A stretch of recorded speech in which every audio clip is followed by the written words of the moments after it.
built on the land of white fallen trees. Those are rare and mostly as it improves to improve their health. The tree is already part of the vulnerable population, and I worry that after the factory is built, the lesser the chance of these trees to grow in the same area due to land exploitation.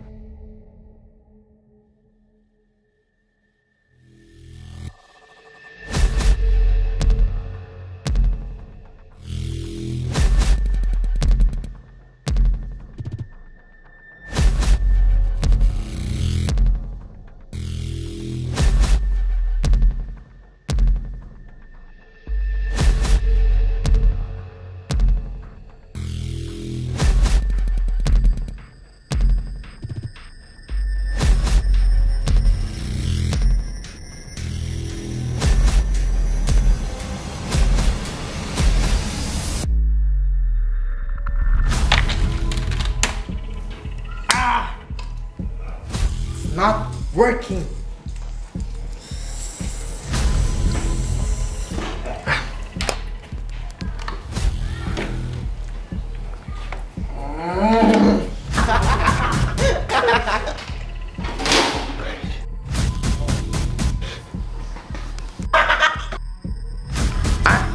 Oh my God. And this.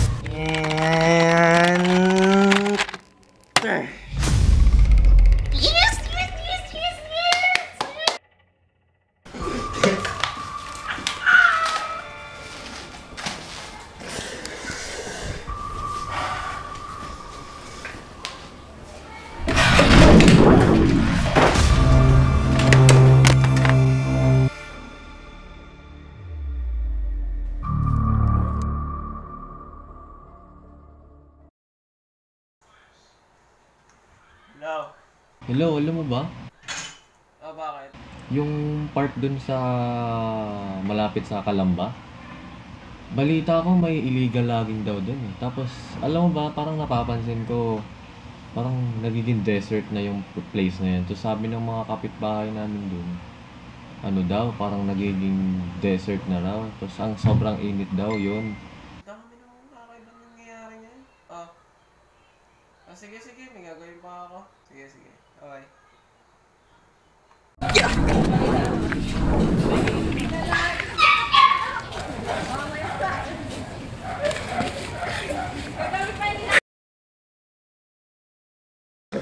Where am I? Oh.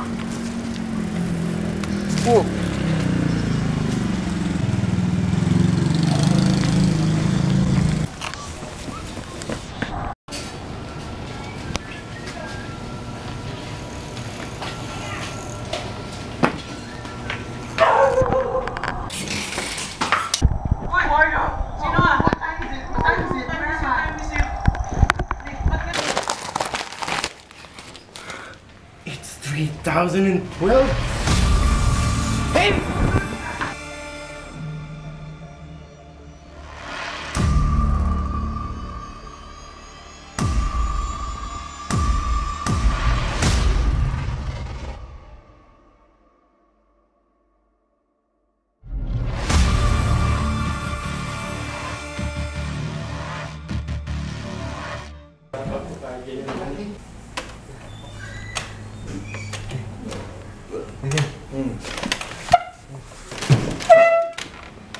Bakit ka nandito? Who are you? I'm Lee. I'm the greatest botanist and scientist ever. I'm from 1900. Are you saying my time machine just worked? What time machine? I didn't There's know no time how, machine. but I just coded it and coded everything. A plan. No. Stop. Why? Don't touch your plan. Ba't ang daming bahay sa labas? Wala nang pwesto para sa halaman. Ganun na ba dinadamage ng mga tao nature natin? Hindi lang doon, greatest botanist scientist. Madami pang paraan na ginagawa ng tao para masira yung mundo natin. Tuklay ka nga muna. Isa na rin sa factors na nangyayari sa ating environment is overpopulation. Dahil sa dami natin mag-produce, produce tayo ng produce. Nawawala na ng mga space yung mga puno. Lahat pinuputol para sa mga bahay. Kaya huwag ka na magtaka kung makita mo buong bahay na tong mundong to. At hindi lang yun. Dahil din sa pollution, sa dami ng tao, nagpo-produce, hindi naman natin ginagamit, tinatapon lang natin. Kaya yung mga masasakit, nahihirapan huminga, hirap na ngayon, wala nang puno, konti na lang yung puno, tapos ang dami pa natin pollution. Kaya puro carbon dioxide na yung ano natin eh. Yung atmosphere natin, butas na. Ha? Naiintindihan mo ba? Ito na yung sitwasyon natin ngayon. Teka, sama ka sa amin. Saan tayo? Hilingin ka dito. Parang alam ko tong lugar na to.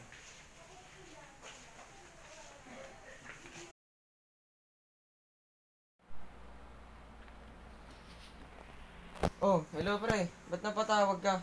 Ang balita. Uy, Vine, di ba alam mong nasa mataas na lugar kami? Pero binabaha pa rin yung lugar namin dito eh.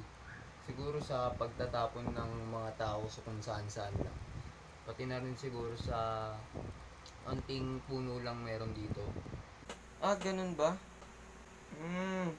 Sige, may gagawin pa kasi ako eh. Parang gulo dun sa baba, may ewan ko ba, parang may tao ata. Sige, mamaya tayo usap.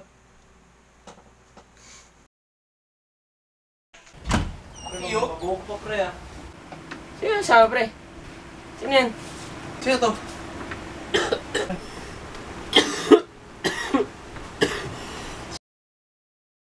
Oh, ikaw pala ang greatest botanist scientist ha. Eto na nga kasi yung problema namin. Papansin mo naman, may sakit kasi yung kaibigan namin dahil nga sa pagbabago ng panahon. Explain ko lang sa'yo, yung mga naranasan namin katulad nung sa panahon ngayon. Tinatamba kasi nila yung mga basura doon sa lupa. Minsan pa nga binabaon nila dun mismo sa ilalim ng lupa. Kaya nangyari, hindi na natataniman din lang nalalagyan ng mga puno. Kaya yung tanong mo daw kanina, kung bakit ganun na nga yung mga itsura ng paligid dito. Tsaka yung tubig doon, alam mo, sobrang dumi. Hindi na siya mga tubig kasi may mga plastic, may bote, may basura. Tapos yung kulay niya, sobrang dilim. Sobrang itim na. Hindi siya mga tubig, hindi talaga siya. Ayaw ka muna. Nana.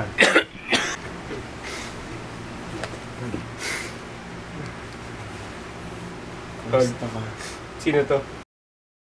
Eh, yun na yung nakilala daw nila Greg doon sa baba, nag-teleport daw.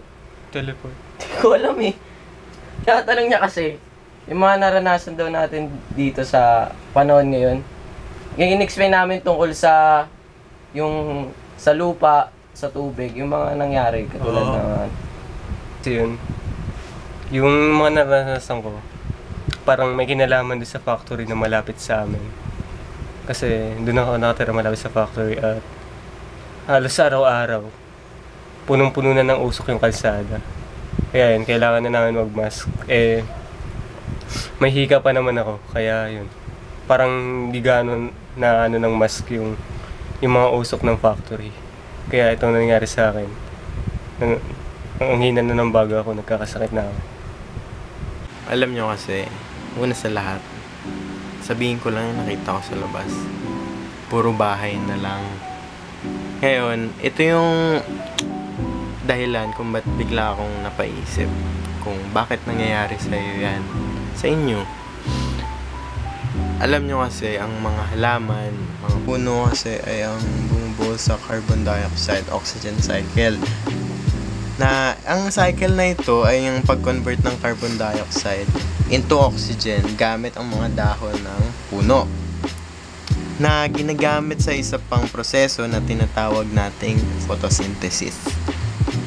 Sa prosesong ito, gumagawa ng glucose na siyang pagkain ng mga halaman at nakakagawa rin ito ng byproduct na oxygen na ginagamit natin sa paghinga. At ang oxygen na natatanggap natin ay ginagamit natin nagagamit din sa isa pang proseso, sa isa pang cycle sa isa pang cycle tulad ng cell respiration na siyang gumagawa ng ating enerhiya o ng ating ATP na gumagawa rin ito ng byproduct na carbon dioxide. At itong carbon dioxide na ito ay bumabalik rin tayo sa unang proseso, which is the carbon dioxide oxygen cycle, dahil ayun nga ang tapos nagre-release ng carbon dioxide. Kaya sobrang importante ng mga halamang ito dahil ito ang pinaka instrumento kung bakit tayo nabubuhay. Kung generally kung paano rin tayo nakakahinga. Kaya walang duda talaga na mangyayari sa inyo to na magkakasakit kayo kasi nawawalan tayo ng puno from time to time. Talagang napaka-importante ng mga puno. Kasi, tingnan nyo, yung kaibigan nyo, ano na nangyari dyan? Sakit tinitig. Okay, nag-fall tayo sa rehabilitation. Maraming ways yan. May naisip lang kasi ako. Ano yun? Siyempre, para mabukasan dahil nga sa mga sinasabi mo, siguro pwede namin gawin. Ayun nga. Ano yan? Ngayon, bata pa lang kayo. Hmm. Simulan nyo na para maiba natin yung itsura ng mundo kasi noon hindi ko naman ina-expect na ganito mangyayari. Ano yung sinasabi mo? Yung halimbawa nga sa basura, simulan yung pagsasagawa ng tinatawag na 3 R's. 3 R's ba yun? Ano yung 3 hours? Wala nun Yung ba yung para waste segregation? Yun ata yun eh, yung may reduce, recycle, reuse. Yun. Reduce, reuse, recycle. Ay, yung 3 hours. 3 hours? Kala 3 oras eh. Maganda rin siguro kung magka-campaign tayo eh. Campaign. Yung parang ipakakalat niyo yung planta niyo. Yung parang ipapaalam natin sa isang village o kaya Community. sa isang community para maging mas aware pa sila sa mga pwede nating gawin. Ano kaya yung mga pwede nating gawin? Pwede yung simulan natin yung mga po. Kasi hindi naman talaga nagsimula yung lahat. Pagkatanim ng puno, 3 hours. Planting. 3 planting. 3 planting. Nga, dahil nga sa pag-campaign, pwede nyo isama nyo sa topic nyo yan, 3 planting. Pwede nyo kayain yung mga nasa community nyo, sabay-sabay kayo magtanim. Eh di marami tayong magagawa para sa konting ganun lang. Ano nga ba pwede may tulong ng tree planting? Di ba nga sabi ko nung una? Kasi nga, ito nga yung bumubuo sa cycle ng carbon dioxide oxygen cycle na nakakatulong sa kalusugan natin kasi nga dito marami tayong nakuha ang oxygen. So, pag maraming mga puno, dahil sa community, maraming natanim na puno, pwedeng makabawas ito sa carbon dioxide na nasisigot natin at hindi lang purong carbon dioxide na nalalangkap natin. At hindi lang siya sa kalusugan natin dahil makakatulong din ito sa komunidad kasi yung sa mga flood natin, sa mga baha, kasi sa mga community problems natin katulad ng baha, nagkukos ito kasi kulang sa mga tanim, kulang sa lupa.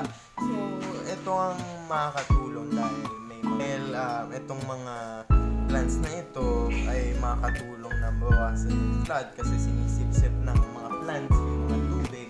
At ang mangyayari nito ay ma-safe tayo sa mga community problems.